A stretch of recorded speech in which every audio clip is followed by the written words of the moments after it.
Yeah, thanks, Eric. Hi, everyone. I'm Miguel, and I'm an alcoholic. And I came to AA in 1996. Well, actually, I came in 95, but I never got stayed sober till 96. And it hasn't been easy, but it's been well worth it. And AA saved my life, you know. Um, I've been very fortunate that I've hung around this long. I've had a lot of ups and downs, and a lot of health problems, and my mum passing and so forth. Last year was terrible last year, and I always had the support and the friendship of AA and people in the meetings, you know. And I was very lucky to stumble just by going to. I normally listen to LeBron's Big Book, and that's at midday over here. So I'm usually having lunch at work when that's on. So I don't want to be disrespectful and eat while I'm watching the meetings. So I turn my camera off. But normally, I heard Eric share at LeBron, and I got the information for this meeting, and I absolutely love the depth and weight that I've heard, you know. And I was lucky to go and experience AA in the US in 2019 before the pandemic. My daughter was doing a secret mission for the Air Force, and she got a secondment over there. So we went over there and stayed with her for a month. So this was in Dallas, Texas, and it really blew my mind when I experienced the AA over there, you know. I went to the primary purpose group in Dallas, and it was like 300-400 people, you know. And I'm used to, like here where I go to meetings, are probably 20, 30 is a big meeting, you know. So I went over there, and I just opened my mind up, and I was just, you know, just trying to stay sober on my own sheer will before I experienced that, and a lot of people helped me. And in that month that I was there, I was able to go through the 12 steps again, you know. Anyway, it was just amazing the way it all transpired. It just went before that. I went to a men's retreat, and the guy came over there from Dallas, Texas, and he did the whole retreat that weekend. So I was lucky enough to be there, and he put his email on the blackboard, and he said, if you're over on this neck of the woods, hook up with me, and I did. And I said, look, I emailed him, and I said, can you take me to where you go? And that's where he took me, the PPG group, and wow, it was awesome, man. I really enjoyed it. I just couldn't get enough, and I came back and I was on fire. I thought, oh yeah, I'm gonna really carry the message and help the newcomer. Anyway, next minute the COVID thing hit, and the lockdowns and everything else, and yeah, and anyway, Zoom came about, and I was able to continue my meetings online. In 2020, I had a major surgery, and they cut me from here to here, all the way straight down. I was nearly pushing up daisies, man. I was just so sick. I was in intensive care for a week, and anyway, I rehabbed myself at home on this push bike and rower, and I started doing Zoom meetings while I was exercising, and yeah, Zoom really saved me. At the moment, I've only got one guy that I'm helping, and but yeah, I'm still doing meetings. I came in at 34 years old. I was roasted and toasted. I was doing it the Frankie Sinatra way. You know, I'll do it my way. No one tells me what to do. And what that got me was drunk. So I had to do it the way AA told me to do it. And that's what works for me. I'm almost 61 now, and I'm still here, but I really love Alcoholics Anonymous, and my darling wife is still with me all this time. She stuck by me through thick and thin, and I was able to make amends to my daughter and my parents, and even before my mum passed, I was able to make amends to her, and my dad's still here. Yeah, I still go visit him. I'm on holidays at the moment. I'm up on the North Coast. I'm normally down on the Gold Coast. I just love being near the water. I want to do a meeting around this neck of the woods, you know, because everywhere I go, AA is virtually the same, but it's slightly different. And I like to go where the little pockets of enthusiasm are, you know, and I like where it says we tried to build the fellowship that we crave, you know. And thanks, Eric. I just saw the 5 minutes. Yeah, so I try and go where I feel good, I feel comfortable, and where I can give of myself. And you know, I used to listen to a lot of tapes at the beginning, and one of my first sponsors used to get all these tapes from the Pacific Group, and he used to give me a lend of them. And yeah, I had this little cassette tape, and I put a tape on in the morning, catch the train to work, and that was my morning session. Then in the afternoon, I have another tape for going home. So I was always like a sponge, just learning about AA and what to do, you know, because my head wants to kill me. I can't trust my own thinking. And still, if I go off track now, the first thing my sponsor says to me, how's your prayer meditation going? How's your evening review? You know, what are you doing to help others? And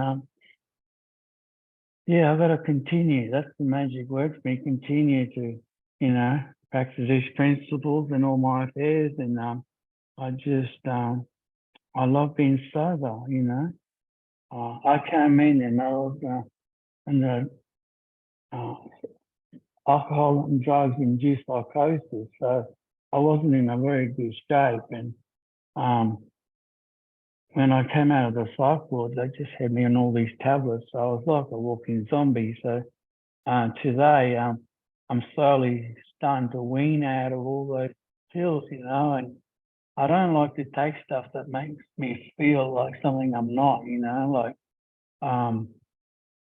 like late last year, I went to see Guns N' Roses, and it was like, wow, I experienced this sober, because normally I would go to concerts and I'd be stripping off my head or something, you know, and I just missed the whole thing, you know. But now I can experience life, enjoy every minute of it, you know. I can experience the goodness of God and the miracles that He's worked in my life and the life of others, you know. And I've been so fortunate that I'm still here, you know. We started doing the evening reviews with about half a dozen blokes, and now we've only got 2 left, just me and my sponsor. All the others have just disappeared, you know. So it's not easy, but it's well worth it. And thank you, Eric. I love your meeting, mate. And thank you all for listening to me ramble on. I usually don't like talking because I'm very shy, but it's been a pleasure. Thank you so much. And thank you, Eric. My friend. And for all the folks that are here on Super Bowl Sunday here in the States, and let me get my timer. You'll give me a warning or something as well, Eric? Yes, sir. Yes, sir. Okay. Good evening, everybody, or afternoon, depending upon where you are, if you're down under. My name is Rodney. I'm a grateful arrested alcoholic, and know that I'm here only because of the grace and mercy of the loving God. Because see, I didn't know I needed you guys, and didn't know I was alcoholic, and I didn't know, and I didn't know, I didn't know. And I had to come here for you guys to tell me about me, tell me about God, and really tell me how to treat people. Right. And Eric mentioned, I did not have this on my calendar, although I agreed to do it.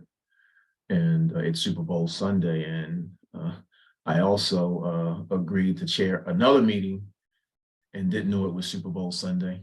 So I've been hearing myself speak a lot here lately, but it's all right. It's all right. I'm going to tell you a little bit about me, what it was like, what happened, and more importantly, what it's like now. And that's where the rubber hits the road. I was not looking for y'all. I was not looking for y'all. Alcohol had not beat me down. My world had not been burnt down. I had some bumps in the road, but my life hadn't been burnt down. I wasn't desperate. And sometimes my mind wants to tell me I don't have the gift of desperation, but it doesn't matter if I have it or not, I'm here. And more importantly, I realized that I am alcoholic. And my little pea brain likes to tell me sometimes, will get me to think that maybe you didn't, that didn't happen. Are you sure? Because a drink still looks good to me, right? A drink still looks good to me. I don't compulse over it. I don't fantasize about it, but a thought will come in my head and it looks and it may sound good. I got a sobriety date of June 28, 2014. And on that night, I didn't know it was going to be my last night drinking. And I just didn't have one or two drinks, right? It was a night that revolutionized, changed my life, changed the course of my life, because it did lead me to you guys. Didn't know it, wasn't looking for you, didn't come running to you, right? Or wasn't on fire. I was curious. And more importantly, I didn't know that I was alcoholic. Why didn't I know I was alcoholic? Because see, y'all didn't look like Ned DeWino from Good Times, right? You wasn't wearing a trench coat. I wasn't wearing a trench coat. I wasn't homeless. I had a job. I was with my family. I had all these boxes checked. I'm not an alcoholic. And more importantly, I wasn't like my dad. Because see, my dad was a paint vodka, a paint toting guy. He walked around with a paint of vodka in his back pocket. And at any time, driving, walking, I never seen him go to the grocery store, but he would have a paint of vodka and he would pull it out and he'd just take a hit. Didn't matter if we had company. Didn't matter if he was at the stoplight. That's what he would do. Right? So that's what I saw. Right? And he came home when he came home. He paid bills when he felt like paying bills, and the whole deal. So that was one vision of the alcoholic. And of course, you know, back in my days, they called everybody winos if they were out by the liquor store drinking. I definitely didn't look like them. And my mom was one of 14. And when they got together down south in North Carolina, it was on and popping. And I saw those alcohol, and I didn't look like them. I didn't act like them, but I wanted to when I was younger. So my vision of an alcoholic, just I had no idea. I had no idea what was in this AA book, Alcoholics Anonymous, the big book. Had no clue. Had absolutely no clue. You know, and I grew up with a religious background, Pentecostal holiness, you know, hellfire, brimstone, heaven or hell, speaking in tongues, you know, in church all day on Sunday, church on Wednesday, church on Fridays, revivals, you know, a week at a time where it's every night. Learn some good principles, learn some good things, learn to, you know, but I wasn't living anything, couldn't feel it. I was blocked. And I was blocked from a very young age. You know, where I come from, we didn't talk about having an allergy to alcohol. We didn't talk about, you know, having it once that allergy is triggered, that it would, you know, trigger that compulsion. And then talk about being spiritually bankrupt. you know. We didn't talk about all the things we learned in here. We didn't talk about that stuff. So I had to come here and learn all that stuff, right? And again, I didn't know that I didn't know. I didn't know I needed you guys. I didn't know that there was healing in these rooms of Alcoholics Anonymous. I didn't know there was hope. Because see, when I got to you guys, I did not have any hope because of that incident on June 28, 2014, right? I didn't know that. You know, there were accidents, there was lying, there was divorce, there was cheating, there was hanging out late, infidel. There was a number of different things that happened. I could run that stuff up and down, right? But yet again, on the outside, I did not look like that alcoholic. I wasn't drinking in the morning. I wasn't waking up to drink. I wasn't leaving work to drink.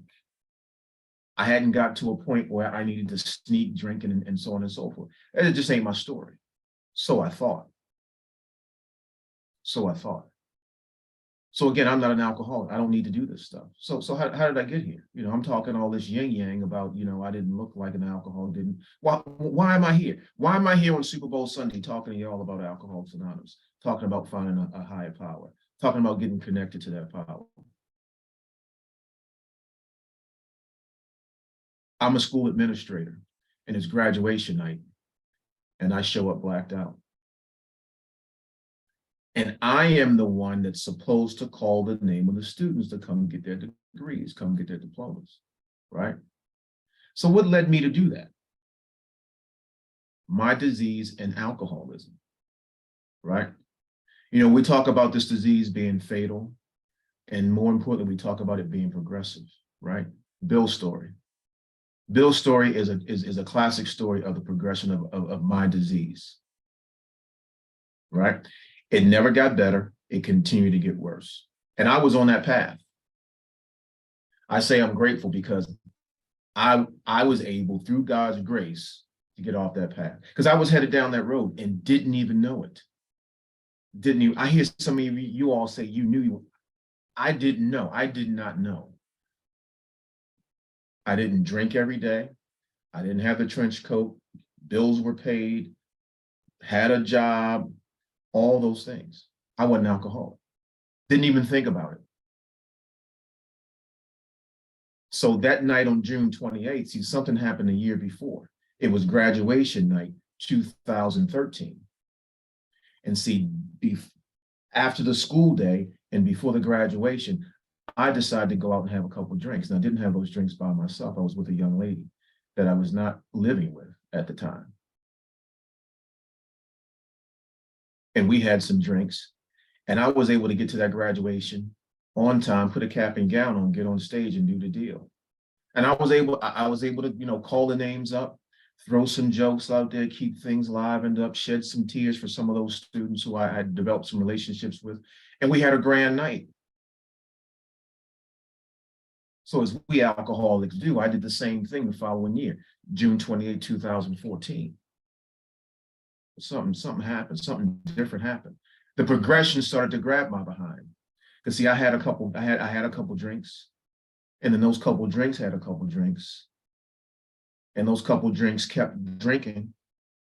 And before I knew it, I was blacked out, done, toast, cooked.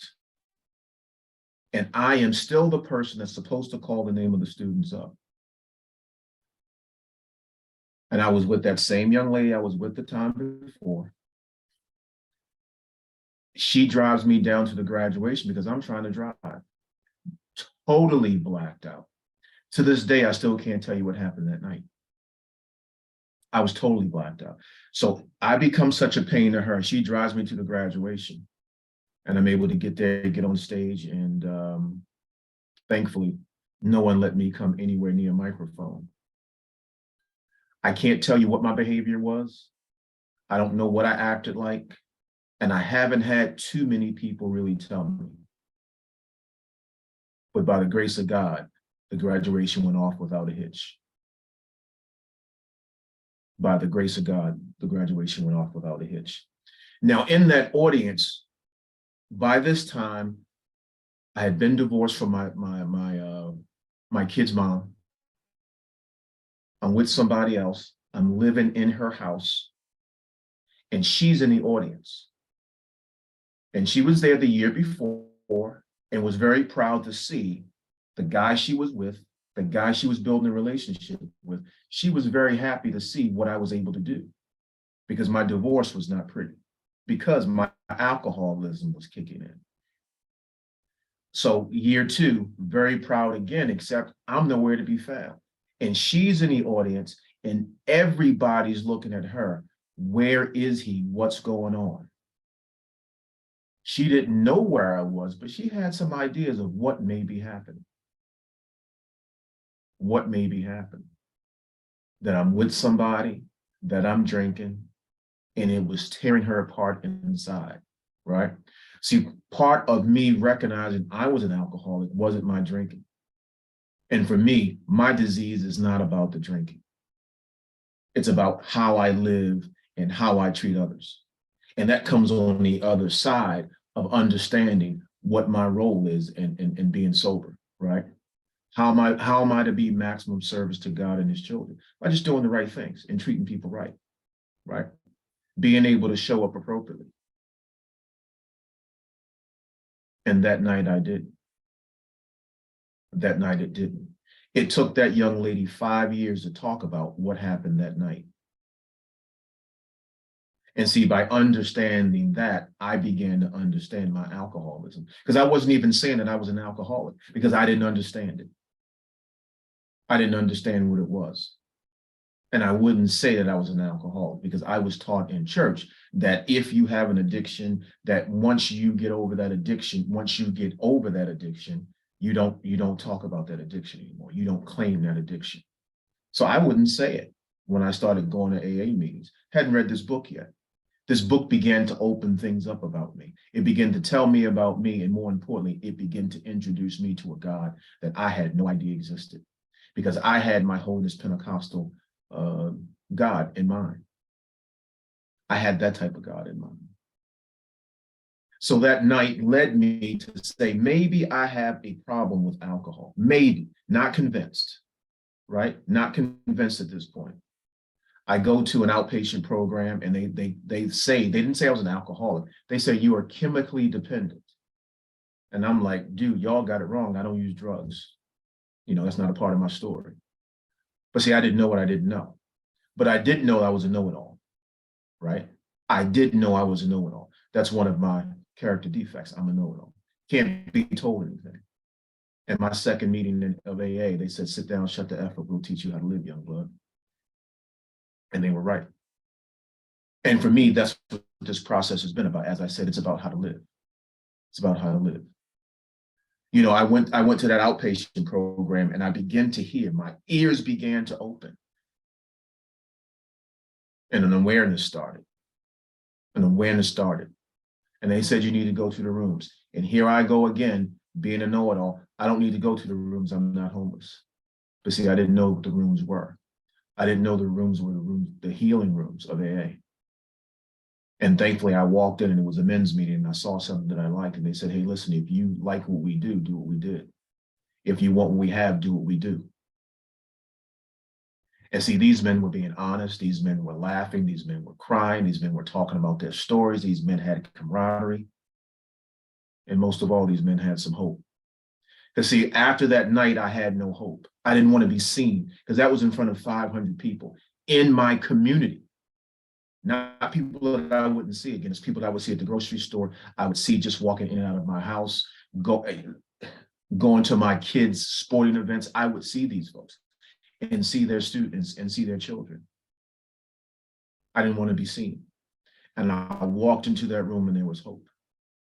There was hope. You know, we talk about this program being a program of attraction.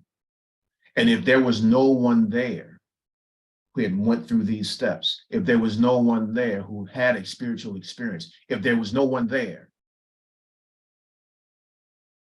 that received that healing and had that hope, I wouldn't have saw it. And it was a beginner's meeting. It was a beginner's meeting. And they started talking about, yeah, I've got 30 years, I've got 15 years, I've got 10 years. Dude, why are you still here? And I kept coming back. And I understand why they're there. Same reason why I'm here tonight. Because see, somebody was here for me, a knucklehead, when I walked through the door.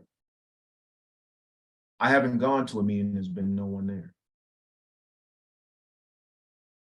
So I have a responsibility to be there because y'all were here for me. And see, I didn't know. I wasn't banging on the door, let me in, I don't want to drink anymore. I still wanted to drink. I hadn't reached that point yet, but I'm here. You know, and the doctor's opinion told me that once I have an ounce of alcohol, it triggers something in me. And that's very, very true for me. Very, because once I started, I got thirsty and I could not stop. And it did not matter what kind of alcohol it was. I did not like Merlot wine. It's the nastiest thing on earth next to eggs and cottage cheese. But guess what?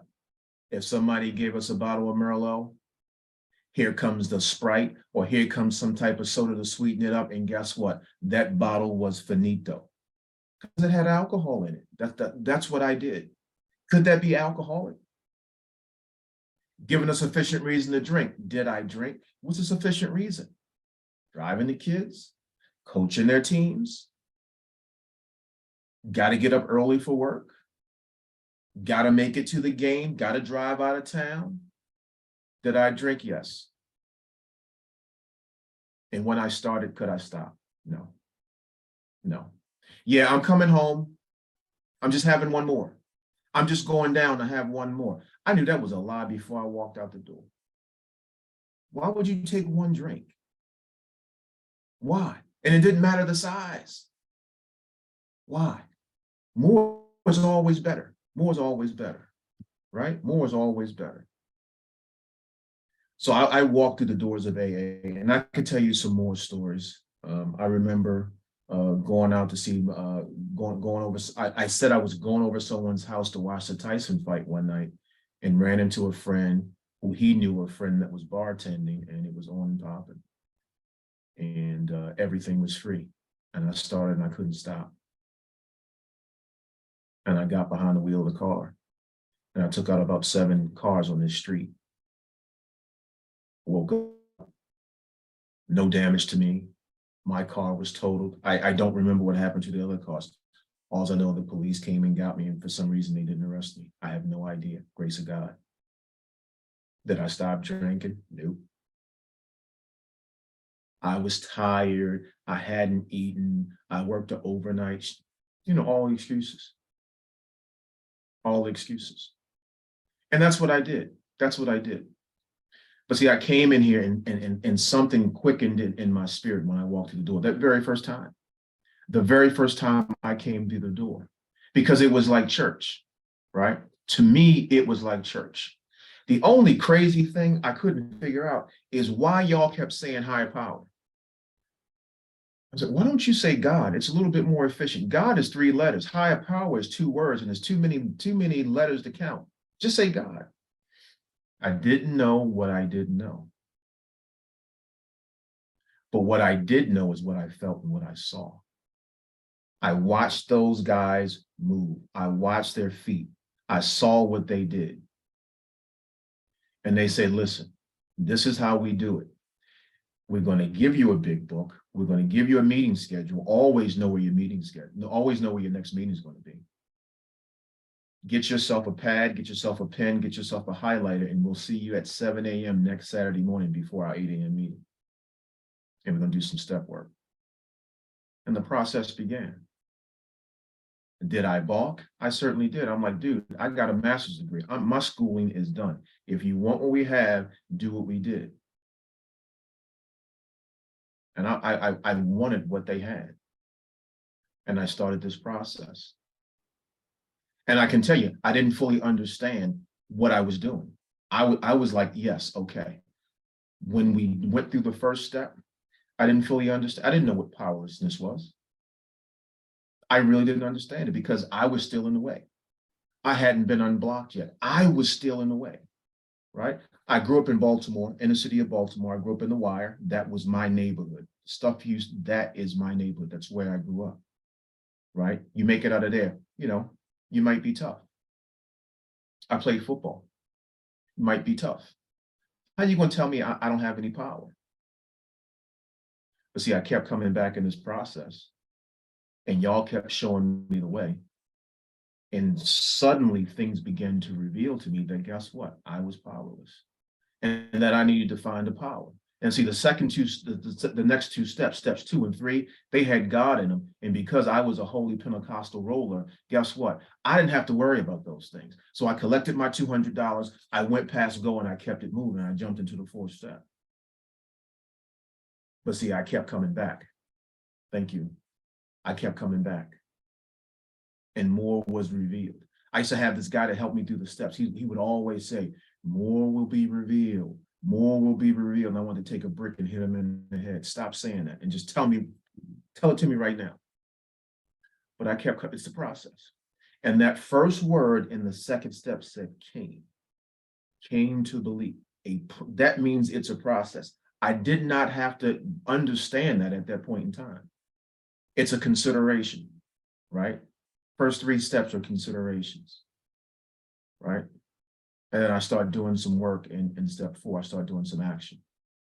Came to believe, right? And for me, it happened. I remember where I was on the Never Too Early Big Book study, and we were working through We Agnostics, and they broke it down. And I came to believe in that power and began to open up and began to have that experience. Powerful thing, powerful piece of work. And then the 4th step happened. And I'm a guy who was raised to be independent. My mom gave me a lot of responsibility early on, a lot of responsibility around the house and so on and so forth. So I grew up where I didn't need anybody. My parents were sharecroppers. They barely finished middle school, no high school, no college, worked in a restaurant, worked in a machine shop. So I became more educated than my parents. So guess what? My stuff didn't stink. What were they going to tell me? Part of my alcoholism. And I say the grace of God sat me down and let you all tell me, not give me, I'm not a suggestion guy. Don't give me no suggestions. Don't rub my belly, tell me it's going to be okay. Don't give me a warm glass of milk and tell me it's going to be okay. Give it to me. Like he told me, he said, sit down and shut up. I don't take offense to that. That's just me. That is just me. Because if you don't, I'm gonna flip it around. I'm gonna find that gray area, and guess what? I'm gonna make it all right. That's how I roll. And they gave it to me raw. They gave it to me just like that. This is what you need to do. And write this stuff down and then talk. Again, where I come from, they say you don't write anything down and you don't talk, because at some point in time, you're going to be sitting across from somebody in a long black robe and a long desk, and they're going to tell you where you're going to spend some time that you don't want to go. So you don't write anything down. But what do we say in here? We got to put it down on black and white. And I did. And I began to open up. That channel of peace began to open up. The sunlight of the spirit began to come in. And I began to have an experience with a different God. And that has continued throughout this process. And that's what I look to do on a daily basis, right? To grow in spiritual effectiveness, to enlarge my spiritual life, right? And as the book says, how is it enlarged? Working with others, sacrificing, working with others. And for me, sitting down and being peaceful. How do I do that? Just sit down and shut my mouth. Find some time and be quiet so I can experience my higher power. And that's really been my experience. That has really been my experience. Now, I had a God and knowledge of God before I came in here. You know, God was prevalent in my life.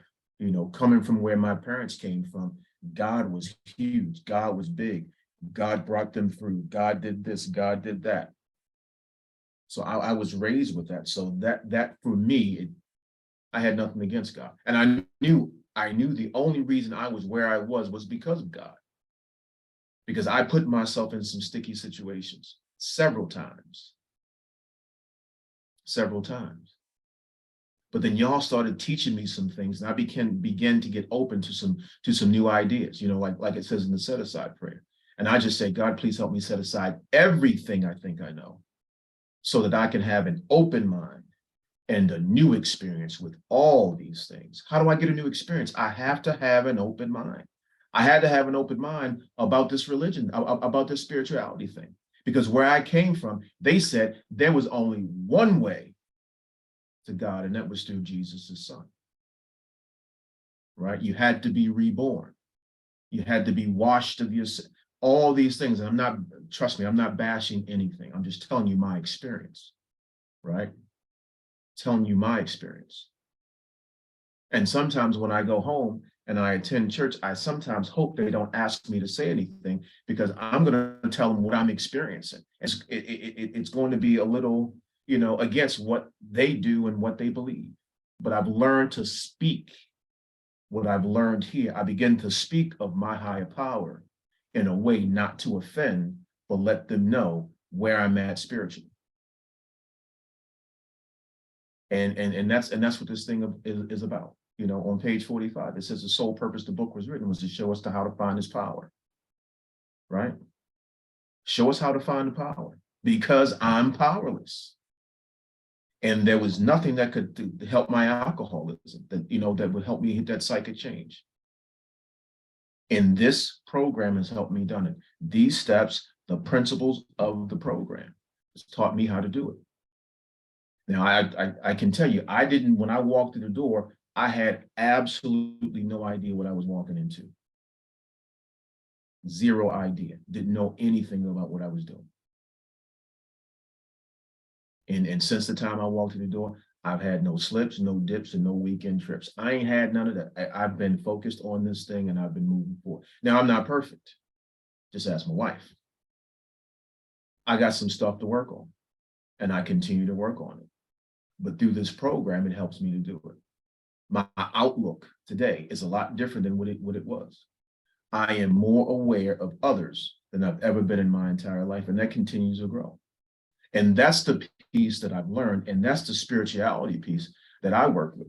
You know, when we talk about doing that sex inventory, the relationships with other people, where was I wrong? Where was I selfish? Where was I inconsiderate? I am doing that now, not always,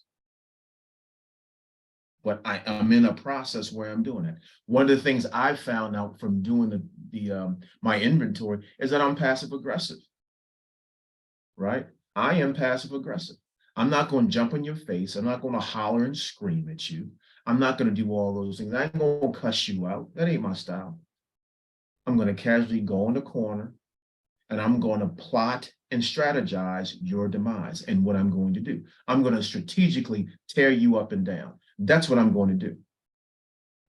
And now I realize I'm doing it, and I don't do it. I think about it. Where was I inconsiderate? Where was I at fault? What did I do wrong? What was my part? And more importantly, what may you be going through? What may you be going through? That's a big spiritual process for me. And I've seen how that's brought some peace, some understanding, and some kindness in my life, because I'm able to put that out to the other folks I'm dealing with, whether it's at home, whether it's at work. And more importantly, as you know, it's family, man. It's family. These adulting, these grown kids, let me tell you something. You'll find out where your spirituality is. You'll find out where your spirituality is doing that. When they only call when they need something, and you get the nice tones. Well, Dad, how are you? What's going on? How was your day? Can we talk? You already know what's going on, right? And what this program has taught me to do, what I've learned through my process, is to understand where they are and just try to meet them where they're at. Not who I want them to be, not building those expectations, but where are they? Where are they? Where are they? And that's an important piece of that spirituality piece, right? So the maintenance and maintaining it, right? What does that mean? Praying. I am not a big on my knees praying guy. I'm sorry. I'm working my way towards doing that. I'm not there yet. And prayer has always been a big part of my life. reading. I got a new sponsor, and this joker wants me to journal. He wants me to write. I am not a big reader, and I am not a big writer. And I told him he said, you know what? I don't care what you like. It ain't about what you like. It's what I'm suggesting that you do. Right. And he said, hey, listen, when you write, it engages a lot of your senses. And he's right. So just don't read, just don't say prayers. Write those prayers down. Write the names of people that you're praying for. And write the prayers. And I've been doing that. Not consistently, but I've been doing it, trying to be obedient. I know that's a big piece of it. You know, that's a huge piece of it. And I know I'm getting close to the time here. Yeah, about 5 minutes. So, you know, with AA has revolutionized my life. And it has revolutionized my life by revolutionized my thinking, right? And I'm grateful for that, because I am a different person. I am a different person, and I've got AA to absolutely think for it, right? I don't do this program perfectly. I haven't done things perfectly. I'm doing it. I'm just doing it. When I'm working with guys, I say, come on, let's go. It doesn't have to be perfect. Let's just do it. Let's just get it done, and let's work with it. I don't think I've been the greatest sponsor in the world, but I do sponsor, right? I kind of work with the individual based upon where they're at and who they are, right? If they want to get this thing, they can get it. And if they don't, okay, I can't do anything with it. I just let them know, when you're ready, I'm here. When you're ready, I'm here. And I've had a number of guys in and out, not doing work, that's okay. But when they're ready, I want to make sure I'm here, right? I'll close with this. In the doctor's opinion, it says, if I'm restless, it says, if I'm discontent, if I'm irritable, I'm going to look for ease and comfort. And my ease and comfort was drinking and hanging out and women. That's just me, right?